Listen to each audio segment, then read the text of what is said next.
पेठ तालुक्यातील शिगदरी ग्रामपंचायतकडून ग्रामस्थांच्या आवडीनुसार फळझाडे व वृक्ष लागवडीची संकल्पना राबवली असून ग्रामपंचायत अंतर्गत येणाऱ्या क्षेत्रात सुमारे 1000 झाडांची लागवड करण्यात आली। सरपंच तुळशीराम पांगी यांच्या पुढाकारातून राबवण्यात येत असलेल्या या प्रेरणादायी उपक्रमाचे तालुक्यात कौतुक होत आहे।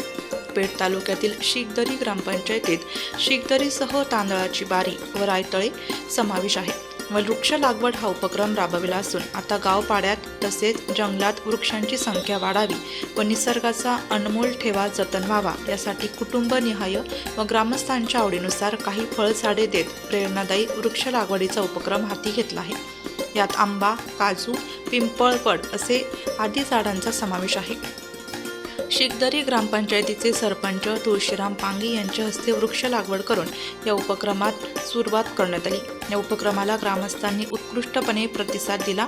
यावेळी ग्रामपंचायत ग्रामसेवक बोरसे, संगणक ऑपरेटर लहानू टोगरे, शिपाई मोहन पांगी, गोरख पांगी, तुकाराम पांगी, सीताराम पांगी, पुंडलिक पांगे, विष्णू पांगी, सदू पांगी, सुरेश पांगी, भास्कर पांगी आदी उपस्थित होते।